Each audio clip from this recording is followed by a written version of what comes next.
இவர் பாலஸ்தீனத்திற்கு ஆதரவாக பேசக்கூடியவராக இருக்கிறார். இஸ்ரேல் என்பது புறக்கணிக்கப்பட வேண்டும் என்று சொல்றார். பெஞ்சமின் நெத்தன்யாகு நியூயார்க்குள்ள வந்தார்னா அவரை நாங்கள் கைது செய்வேன் என்று சொல்கின்றார். ஜியோனிசம் என்கின்ற கொள்கை எதிர்க்கப்பட வேண்டிய ஒரு கொள்கை என்று சொல்கின்றார். So he can travel to the US unlike a lot of other countries. Would Mayor Mamdani welcome Benjamin Netanyahu to this city?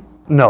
As mayor, New York City would arrest Benjamin Netanyahu. This is a city that our values are in line with international law. It's time that our actions are also. Even though the US is not a signatory to the ICC? No, it's time that we actually step up and make clear what we are willing to do to showcase the leadership that is sorely missing in the federal administration. உலக அரசியலில் பாலஸ்தீன பிரச்சனை மிகப்பெரிய ஒரு தாக்கத்தை ஏற்படுத்தி இருக்கிறது. பாலஸ்தீனர்களுக்கு ஆதரவாக பேசி அமெரிக்காவில் கூட ஜெயிக்க முடியும் என்கின்ற நிலை உருவாகி இருப்பது மிகப்பெரிய ஆச்சரியங்களை உருவாக்கி இருக்கிறது.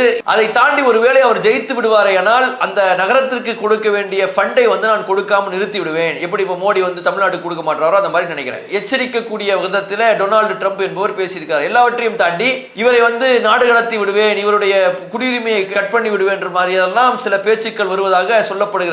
கண்ணியத்திற்குரிய சகோதரர்களே, சகோதரிகளே, செய்தியும் சிந்தனையும் என்கின்ற நிகழ்ச்சியின் வாயிலாக தினம்தோறும் பத்திரிகைகளில் வரக்கூடிய செய்திகளையும் அது குறித்த நமது பார்வைகளையும் பார்த்து வருகிறோம். அந்த அடிப்படையில் ஜொஹ்ரான் மம்தானி என்று சொல்லக்கூடிய ஒரு நபர் நியூயார்க் நகரத்தினுடைய மேயர் வேட்பாளராக தேர்வாகி இருக்கிறார்.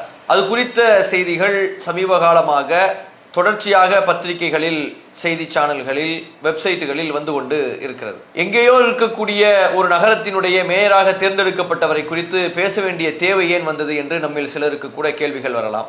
நியூயார்க் நகரம் என்பது உலகினுடைய மிக முக்கியமான நகரங்களில் ஒன்று. உலகம் என்பது மிகப்பெரிய அளவிற்கு சுருங்கிவிட்டு இருக்கக்கூடிய இந்த நேரத்தில் அமெரிக்கா என்கின்ற ஒரு நாடு உலகத்தினுடைய வல்லரசாக வல்லாதிக்கம் செலுத்தி கொண்டிருக்கக்கூடிய நேரத்தில் அந்த நாட்டினுடைய மிக முக்கியமான வர்த்தக தலைநகரம் என்று நியூயார்க் நகரம் அறியப்படுகிறது. இந்த நியூயார்க் நகரத்தினுடைய தலைநகரத்தில் மேயர் வேட்பாளராக இந்த நபர் தேர்வாகி இருக்கிறார். டெமோக்ராட் என்று சொல்லப்படக்கூடிய கட்சியை சார்ந்தவர். அவர் தன்னை எவ்வாறு அறிமுகப்படுத்திக் கொள்கிறார் சொல்லி கேட்டா, நான் ஒரு முஸ்லிம், நான் ஒரு சோசியலிஸ்ட், நான் ஒரு டெமோக்ராட் என்று அறிமுகப்படுத்திக் கொள்கிறார். தன்னை வெளிப்படையாக கம்யூனிஸ்ட் என்று சொல்லிக் கொள்ளக்கூடிய இஸ்லாமியர் என்று அறிவித்துக் கொள்ளக்கூடிய ஒரு நபர் அந்த நகரத்தினுடைய மேயர் வேட்பாளராக தேர்வாகி இருப்பது மிகப்பெரிய அதிர்வலைகளை உலக அளவிலே ஏற்படுத்தி இருக்கிறது. அமெரிக்கா என்கின்ற ஒரு நாடு என்பது முதலாளித்துவம் என்கின்ற கொள்கையில் திளைத்திருக்கக்கூடிய ஒரு நாடு, கம்யூனிசத்திற்கு நேர் எதிரான கொள்கையை உடைய ஒரு நாடு. அந்த நாட்டில் டெமோக்ராட்ஸ் என்று சொல்லப்படக்கூடியவர்கள் சற்றே இடதுசாரி சிந்தனையுடையவர்களாக இருந்தால் கூட தங்களை கம்யூனிஸ்டுகள் என்று வெளிப்படையாக அறிவித்துக் கொள்ள மாட்டார்கள். ஏனென்றால் அந்த நாடு கம்யூனிசம் என்கின்ற சித்தாந்தத்திற்கு எதிரானது. கம்யூனிச நாடுகளை எதிர்க்கக்கூடியதை ஒரு கருத்தாகவே கொண்டிருக்கக்கூடிய ஒரு நாடு அது. அதனால தான் ரஷ்யா, சைனா மாதிரியான நாடுகளை எல்லாம் கடுமையாக எதிர்க்கிறாங்க. வியட்நாம் மாதிரியான நாடுகளில் எல்லாம் போர் எல்லாம் நடத்தினாங்க. கியூபா என்கின்ற நாட்டின் மீது மிகப்பெரிய தாக்கங்களை எல்லாம் செஞ்சாங்க. அதற்கு காரணம் அந்த சித்தாந்தம் தான். அப்படிப்பட்ட ஒரு சித்தாந்தத்தை உடையவன் என்று வெளிப்படையாக சொல்லிக் கொள்ளக்கூடிய ஒருவர் அங்கே மேயர் வேட்பாளராக தேர்வாகி இருக்கிறார். மேயர் வேட்பாளராக தேர்வாக இருப்பது பெரிய விஷயமா அப்படின்னு சொல்லி பார்த்தா, அங்க மேயர் வேட்பாளர்களுக்கு இங்க மாதிரி ஒரு கட்சியினுடைய தலைவர் கொடுக்கக்கூடிய ஒரு இது இல்ல. அங்க இப்போ 2-3 பேர் அங்க தேர்தலில் போட்டியிடணும் சொல்லி ஆவரப்பட்டாங்கன்னா அவங்களுக்குள்ள ஒரு ஓட்டெடுப்பு நடக்கும். அந்த ஓட்டெடுப்பில் யார் அதிக ஓட்டுகளை வாங்குகிறாரோ அவர் தான் அங்க வேட்பாளராக தேர்ந்தெடுக்கப்படுகிறார். அப்ப 50% மக்களினுடைய ஓட்டுகளை வாங்கி இவர் அங்க வேட்பாளராக தேர்வாகி இருக்கிறார். சமீபத்தில் அவங்களுடைய உள்கட்சி சார்ந்த தேர்தலில் இப்போ இவர் தற்போது மேயராக இருக்கக்கூடியவரை எதிர்த்து போட்டி போட போகிறார். இதுல மிக முக்கியமான விஷயம் என்ன அப்படின்னு சொல்லி கேட்டா, இவருடைய கருத்துக்கள், சித்தாந்தங்கள் எவ்வாறு வெற்றி பெற செய்தது என்பது மிகப்பெரிய ஒரு ஆச்சரியத்தை ஏற்படுத்தி இருக்கிறது. இவர் பாலஸ்தீனத்திற்கு ஆதரவாக பேசக்கூடியவராக இருக்கிறார். எந்த அளவுக்கு பேசுகிறார் என்றால், இஸ்ரேல் என்பது புறக்கணிக்கப்பட வேண்டும் என்று சொல்றார். பெஞ்சமின் நெத்தன்யாகு நியூயார்க்குள்ள வந்தார்னா அவரை நாங்கள் கைது செய்வேன் என்று சொல்கின்றார். ஜியோனிசம் என்கின்ற கொள்கை எதிர்க்கப்பட வேண்டிய ஒரு கொள்கை என்று சொல்கின்றார். வெளிப்படையாக பாலஸ்தீனர்களுக்கு ஆதரவாக பேசக்கூடியவராக இருக்கிறார். பெரிய வார்த்தைகளை சொல்றார். பெஞ்சமின் நெத்தன்யாகுவை கைது செய்வேன் என்று ஒரு அமெரிக்காவினுடைய மேயர் வேட்பாளர் சொல்வது என்பது மிக முக்கியமான விஷயமா.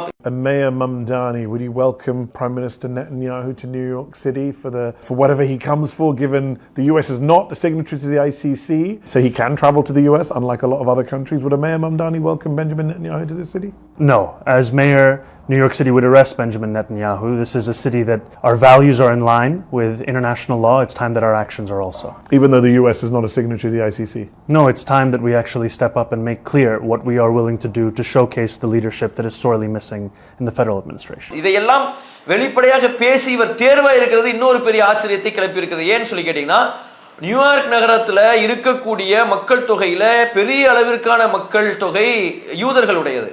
அதையும் தாண்டி இவர் ஜெயித்திருக்கிறது மிகப்பெரிய ஒரு ஆச்சரியம். உலக அளவில் யூதர்கள் வாழக்கூடிய நகரங்களில் அதிகமாக யூதர்கள் வாழக்கூடிய இரண்டாவது மிகப்பெரிய நகரம் என்று நியூயார்க் நகரம் கருதப்படுகிறது. உலகினுடைய வர்த்தக தலைநகரம், மிகப்பெரிய நிறுவனங்களினுடைய தலைநகரமாக நியூயார்க் நகரம் என்பது இருந்து கொண்டு இருக்கிறது. இப்படிப்பட்ட நியூயார்க் நகரத்தில் இவர் எப்படி ஜெயித்தார் என்பதே மிகப்பெரிய ஆச்சரியத்தை உருவாக்கி இருக்கிறது. இவர் சொல்லக்கூடிய மற்ற கருத்துக்கள் என்ன அப்படின்னு சொல்லி பாத்தீங்கன்னா, நான் இலவசமாக எல்லோருக்கும் வீடு தருவேன், இலவசமாக பஸ் பாஸ் தருவேன் சொல்லி சொல்றார்.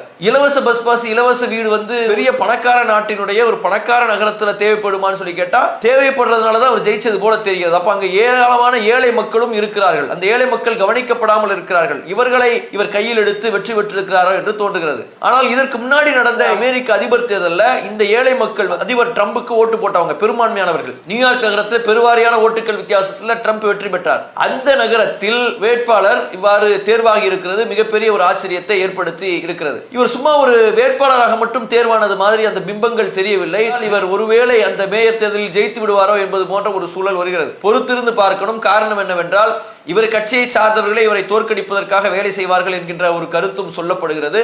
ஜெயிப்பது அத்தனை எளிமையாக இருக்க போவது இல்லை.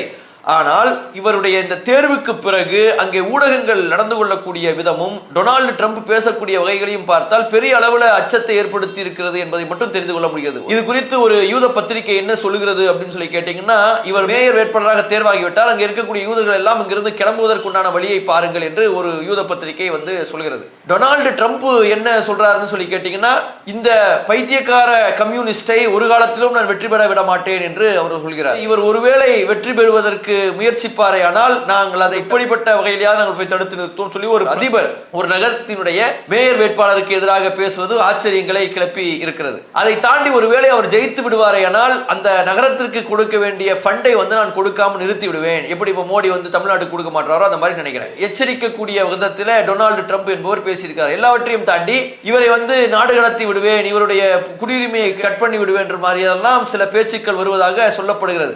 இப்படிப்பட்ட பதட்டத்திற்கு ஏன் எதிர்த்தரப்பு ஆளாகிறது என்பது மிகப்பெரிய ஆச்சரியங்களை எழுப்பி இருக்கிறது.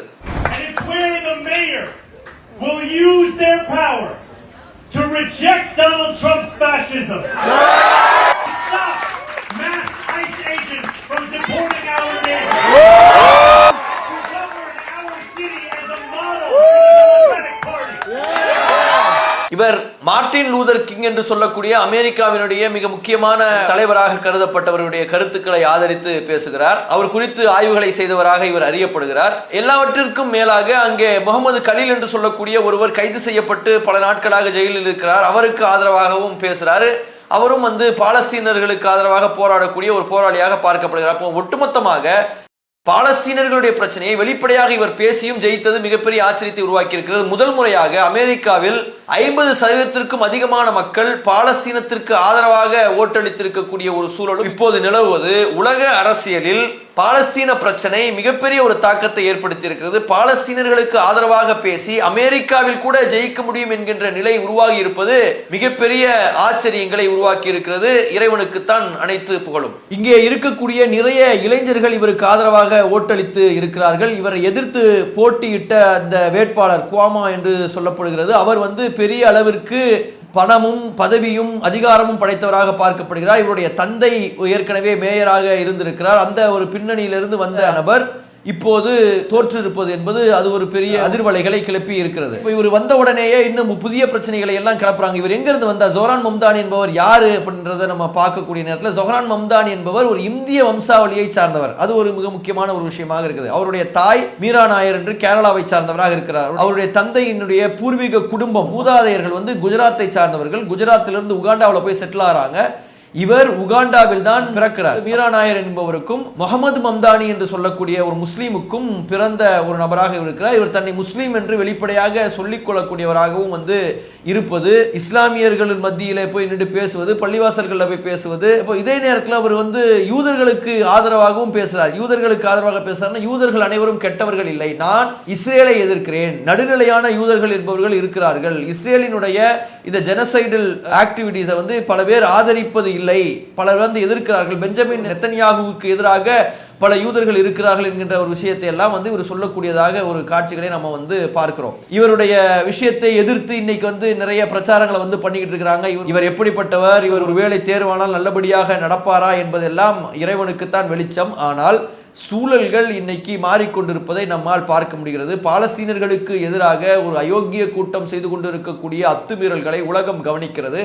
பொதுமக்களுக்கு மத்தியில் இது மிகப்பெரிய ஒரு தாக்கத்தை ஏற்படுத்தி இருக்கிறது. ஐரோப்பிய நாடுகளில் பாலஸ்தீனர்களுக்கு ஆதரவாகவும் இஸ்ரேலுக்கு எதிராகவும் மிகப்பெரிய போராட்டங்கள் நடைபெற்றுக் கொண்டு இருக்கிறது.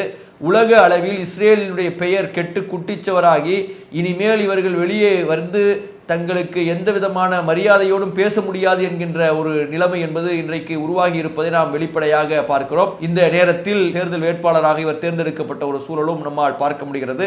வரக்கூடிய செப்டம்பர் மாதம் நடைபெறக்கூடிய தேர்தலில் இவர் ஜெயிப்பாரா என்பதை பொறுத்திருந்து பார்க்க வேண்டும். எல்லாம் வல்ல இறைவன் காரியங்களை லேசாக்க போதுமானவன். அஸ்ஸலாமு அலைக்கும் வரஹ்மத்துல்லாஹ். அல்லாஹு அக்பர், அல்லாஹ்